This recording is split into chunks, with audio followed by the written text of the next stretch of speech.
I first noticed Amara on a rainy Tuesday evening, the kind of rain that soaks your clothes and your thoughts. I had taken shelter at a small roadside café, the type people only enter when they have nowhere else to go. She sat alone at the corner table, staring into a cup of tea she wasn't drinking, her fingers wrapped tightly around the mug as if it were the only thing keeping her steady. There was sadness in her eyes, not the loud kind, the quiet kind that has learned to survive. I didn't speak to her that day. I just watched as she paid, stood up, and walked back into the rain. But somehow, she stayed with me. The next day, she was there again. Same seat, same silence. This time, I gathered courage and asked if I could sit. She looked up, surprised, then nodded. We talked about nothing important. The weather, the bad music playing in the cafe, the way life in the city never truly sleeps. But beneath every word, I felt it. A shared loneliness. Days turned into weeks. That corner table became ours. She told me her story slowly, like someone afraid that speaking too much might reopen wounds. She had loved once, deeply, completely, until promises were broken and forever turned into goodbye. Since then, she had built walls so high that even hope struggled to climb them. I understood more than I admitted. I, too, had been broken by love, betrayed by someone I trusted with my future.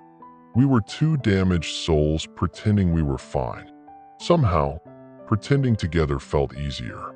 One evening, as the sun dipped into the horizon and painted the sky orange and gold, Amara laughed, really laughed, and in that moment, I realized something dangerous.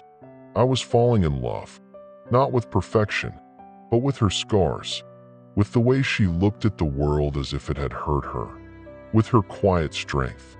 But love is a frightening thing when you've been hurt before. Yet she still wanted to believe it could be kind. Fear held my tongue. I didn't tell her how I felt. What if I ruined what we had? What if I became another story she regretted?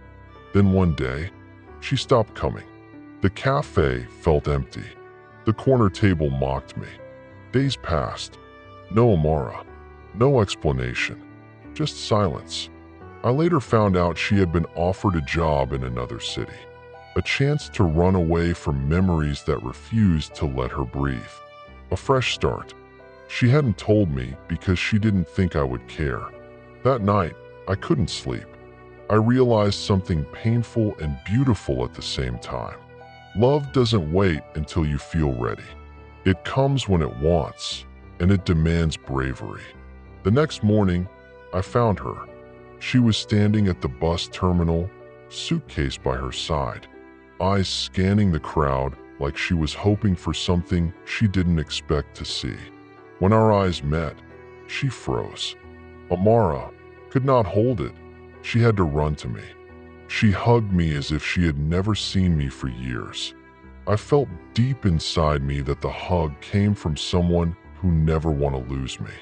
I slowly held her arms and pulled her out of my body before she dragged people's attention. I slowly asked her, "Amara, why? What happened?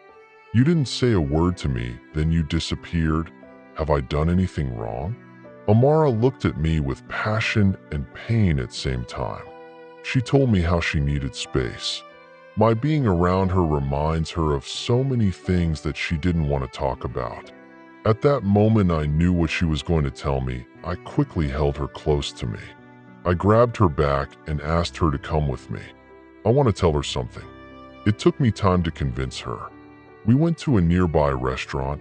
We sat down. I ordered for some food and drink for us. I was scared that she would not like what I was about telling her. But I knew the risk of letting her go without telling her what was in my mind. What if she felt same way for me?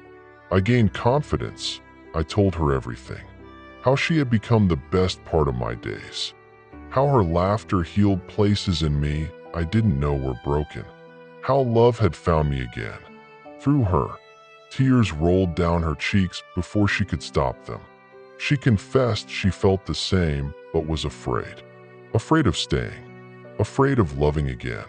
Afraid of losing. The bus honked. Time was running out. I didn't promise her a perfect future. I didn't promise her a life without pain.